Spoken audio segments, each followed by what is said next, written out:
Hey mates, Max here. I also go by blind_prime on YouTube, and I go by Roquand on stage when I'm doing my stand-up comedy. I'm making this video today because I realized, as part of the Blind Talk community, I've never told you what my eye condition is. Silly me. So I'm going to explain it today. And I'm going to try and use as many layman's terms as possible, and just kind of give you a gist of what's going on in my peepers. So what I have is called X-linked retinitis pigmentosa with macular degeneration. It is a genetic condition. It is located, as if I'm recalling this right, on the 23rd chromosome of the DNA chain. Why do we know this? Well, because I was part of a study in 1989, and it was a big study where I was like 2 years old, and we all went up to Washington, D.C. to the same hospital that the president goes to, and we got our blood tested as part of the Human Genome Project because they were trying to label all genetic problems in the United States of America. They wanted to make sure that when they finished the Human Genome Project, they had it all. And that meant everything, including my little eye condition that not many people have. But if you do have it, let me know in the comments because, I'd love to connect with you, bro. So, we have X-linked retinitis pigmentosa with macular degeneration. I say we because my brother has it as well. And what mine is called, as layman terms would put it, is rod and cone dystrophy. And what he has is cone and rod dystrophy. Now, what this condition does is it can either destroy your peripheral vision, leaving you with tunnel vision, and a pinpoint that at the end of everything. Or it can destroy your your central vision and leave you only with peripheral vision, giving you a pinprick of that at most. And it will also either attack your rods, which are these little switches, nerve endings that are switches in your eyeball that tell you daytime, nighttime, daytime, nighttime. For me, most of my rods were destroyed while they were in the daytime position, so my eyes eternally got locked into day vision. I could not see at night by the age of 10. I always had to use a flashlight or else I wasn't seeing anything, and no matter how bright the moon. Now, my brother, when his rods get destroyed, they more often than not are getting destroyed in the nighttime position, which means that he has better nighttime vision than I ever had, and he's keeping his nighttime vision longer than I ever kept mine. Now, what is a cone?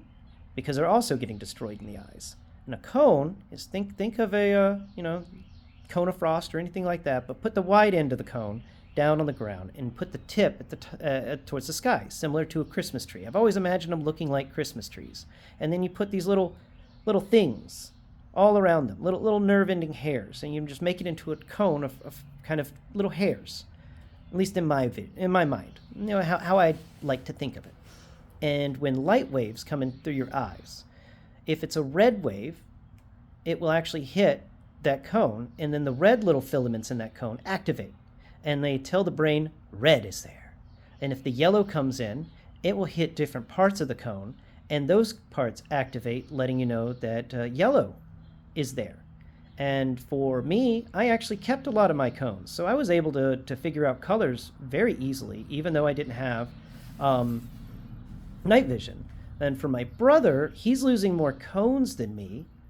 I've lost more rods than him. He's losing more cones than me, and that means his colors are diminishing while his central vision is vanishing. And he started his condition, I think, at the age of 28. I may be wrong about that, but I believe it started at 28, and I started my condition the day I was born. It's rare for someone to be born with it. It's usually something that is triggered later in life. Like I have an uncle who it was triggered in him at the age of 40, and he was in the Air Force as a pilot. That's how good his vision was until it triggered, and once it triggered, it was all gone for him, and it happened fast. And that's kind of what happens when this thing triggers. But every day, since it's a genetic condition and it lowers your visual by destroying your nerve endings. Every day you will wake up just a smidge blinder. And that was a problem with that throughout my life, is I never understood how blind I was because every day I was waking up blinder. And that meant that I couldn't keep up with it. And my brain was doing something very interesting that I've always thought was really cool. It was making screensavers. So if I scanned a room, my brain would make all of those images now static. So if I was staring straight ahead and there was any part of the room that the brain thought I should be looking at, but I'm not, then instead of informing me that it's a dark spot, it would just plaster on the last thing I saw there. So if there was a person there, and I'm looking straight ahead, and there's a person here, and I had looked over and seen them and looked away, I will still see them.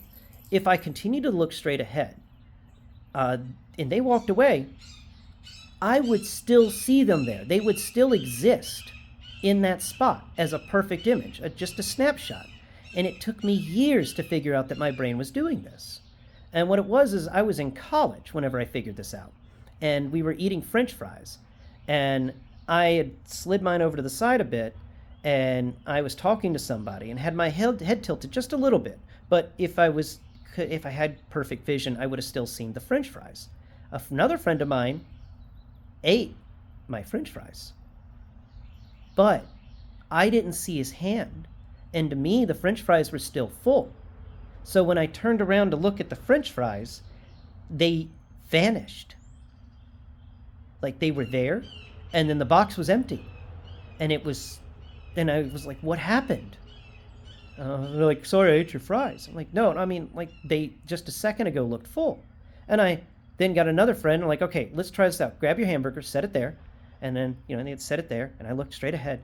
And then like, take the hamburger, I looked at the hamburger, and then I looked away. And like, take the hamburger away. And I'm like, oh my God, the hamburger's still there. I didn't even see your hand. And, that's when I learned what was going on there. But that's just a bit about retinitis pigmentosa with macular degeneration, of course, X-linked. And I hope you enjoyed it. It's just a bit about my eye condition, and it's a very rare one. It's almost like I got hit with lightning 3 times in a row to get this condition because of how recessive it is. So there you go, Blind Talk. I'm part of the rod and cone dystrophy community, or if you just want to call it the crazy way, X-linked retinitis pigmentosa with macular degeneration. Until next time, catch you later, mates.